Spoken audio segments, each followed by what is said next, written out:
주님께서 여러분과 함께 루카가 전한 거룩한 복음입니다.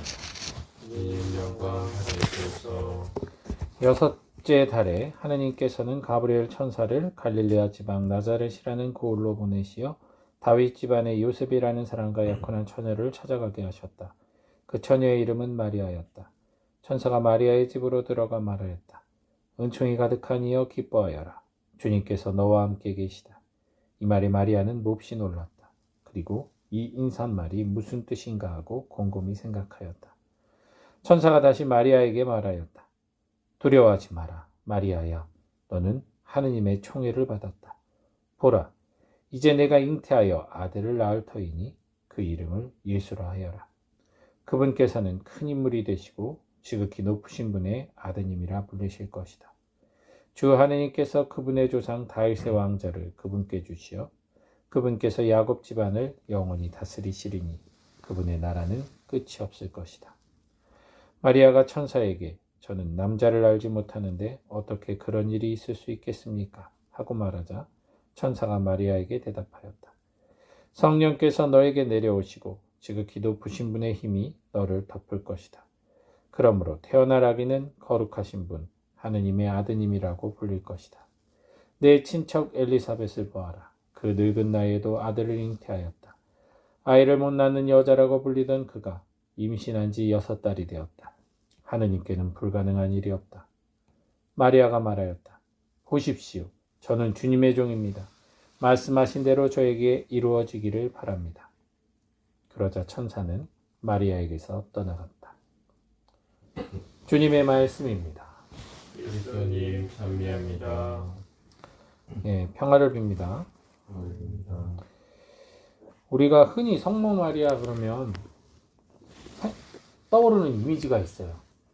아름답고 또 차분하고 상당히 깨끗하고 순결하고 고결하고 하여간 우리가 생각하는 가장 아름다운 모습, 가장 정결하고 또 침묵 어떤 뭐라고 그럴까요? 정숙하고 막 수다스럽지 않고 아무튼 우리는 성모 마리아 그러면 상당히 아름답게 이미지를 떠올립니다. 실제로 성모상이라던가 이렇게 성화들을 보면 성모 마리아는 늘 아름답고 기품 있는 여인으로 보이죠. 물론 과거 저기 이콘을 하는 형제님도 계시지만 이콘에 나오는 성모님은 정숙하고 아름다운 모습보다는 상당히 화려하죠. 화려한 어떤 옷을 왕관을 쓰고 화려한 옷을 입거나 아니면 좀 뭐라 그럴까요? 좀 어두운 옷을 입거나 뭐 이런 파란 옷을 입거나 어떤 상징적인 그런 이미지로 성모님을 꾸밉니다. 어쨌든 우리들에게 성모님은 되게 거룩하고 고결한 여인, 특히 예수님의 어머니이기 때문에 더더군다나 되게 정숙하게 느껴지는 부분이 있어요. 우리 성모성월이나 이럴 때 되면은 얼마나 성모님에 대한 그 찬양이 기도문이라던가 아니면 또 어떤 성모님께 드리는 글 보면은 뭐 그냥 세상의 아름다운 모든 미사역은 거기 다 붙이죠. 그러다 보니까 우리가 과연 성모님이 어떤 분인가라는 부분을 너무 몽환적으로 이렇게 떠올리는 건 아닌지라는 생각이 들어요. 예수님도 마찬가지지만 예수님이 하느님이라는 그 개념, 또 예수님이 사람들과 함께 하는 모습 안에서 성경 안에서 예수님을 보면 늘 우리는 또 예수님의 모습 또한 이런저런 상상을 할 텐데요. 가만히 또 보면요. 우리가 생각하는 그 모습과 실제의 그 모습이 같을 수도 있고 다를 수도 있다는 거. 특히나 성모님에 대해서는 저는 성모님의 그 모습보다는 성모님의 그 놀라운 인식력, 사고력, 직관력 뭐 이런 것들이 오히려 더 다가오기도 합니다. 오늘 이 15살 소녀였던 성모 마리아에게 천사가 나타나요. 사실은 엄청나게 충격적이고 성모님이 그냥 일반 여자, 소녀한 여자였다면 두려움에 아무 생각도 할 수 없었을 거예요. 무섭잖아요. 당장 집에 웬 낯선이가, 그것도 사람도 아닌 영적인 존재가 나타나는데 거기서 두려움에 온 몸과 사고가 굳는 것이 정상이지 성모님처럼 이 인사말이 무슨 뜻인가 하고 곰곰이 생각하고 또 내가 남자를 알지 못하는데 어떻게 그런 일이 있을 수 있나요? 라는 그런 논리적인 질문을 할 수 있다는 자체는 성모님이 상당한 용기가 있는 분이었다라는 걸 짐작할 수 있게 하죠.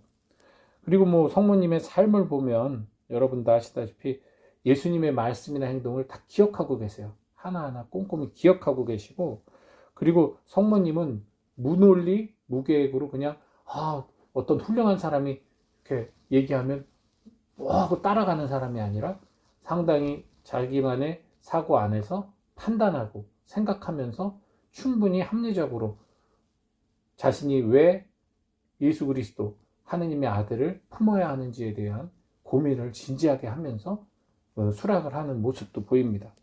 침착하시죠. 또 집중하시죠.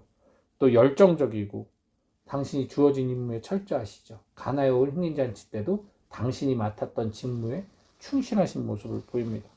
그리고 인내심이 강하시고, 뭐 약간의 단점이라고 본다면 숲을 보기보단 나무를 보는 경향이 있어서 예수님이 이렇게 미친 사람이라는 소리를 들었을 때 그것을 좀 더 뒤에서 본다기보다는 적극적으로 가서 예수님한테 그걸 지적을 하고 싶어하는 그런 마음이라던가, 예수님이 성전에 있을 때도 그 성전에서 있는 예수님의 모습을 있는 그대로 바라보지 못하고 부모의 마음으로 왜 부모 속을 썩이냐고 나무라는 모습 등을 봤을 때는 또 이렇게 막 이렇게 넓게 모든 것을 다 보는 분이라기보다는 주어진 환경 안에서 집중하시는 편이 있는 것 같기도 합니다.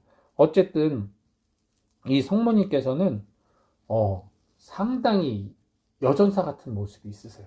정말 적극적이고 열정적이고, 그리고 그런 가운데 아들을 충실하게 키우면서 가르친, 순종적이고 조직으로 따지면 상당히 좋은 부하 직원처럼 협력자처럼 활동을 하신 분이죠. 사고를 하시고 활동을 하시는 일종의 소금과 같은 존재, 정말 소금과 같은 존재, 그리고 청렴갈벽한 그런 분, 논리적인 이런 이미지라면 사실 우리가 바라보는 그 언제나 정결하고 자비롭고 자애로운 어떤 아름다운 여인의 모습보다는 오히려 우리들의 어머니들의 모습과 가깝다고 볼 수 있겠죠. 일반적으로 우리 한국의 전형적인 어머니상이 그렇잖아요.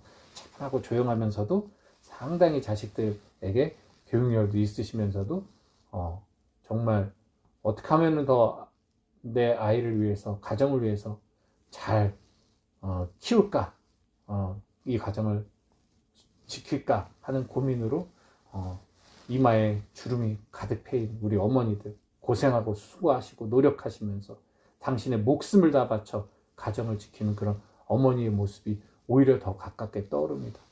어쨌든 뭐 MBTI로 따지면 뭐 ISTJ라고 하는 그런 약간 모습을 보이시는데, 아무튼 우리가 이렇게 사실 예수 그리스도를 믿으면서 신앙생활을 함에 있어서 어떻게 보면은 우리가 생각하는 그런 성인들의 모습, 또 성모님의 모습, 예수님의 모습 닮으려고 하는 그 과정 안에서 조용하고 차분하고 자비롭고 무조건 수용하는 어떤 그런 자세가 정덕으로, 그리고 그리스도인의 자세로 여겨지는 경우가 많은데, 모든 성인들, 모든 또 훌륭한 리더들의 모습은 사실 그거보다는 조직하고, 그리고 굳건하게 믿고 순종하고 따르고 실천하는 활동가들이 사실은 모든 종교든 어떤 단체든 조직이든 그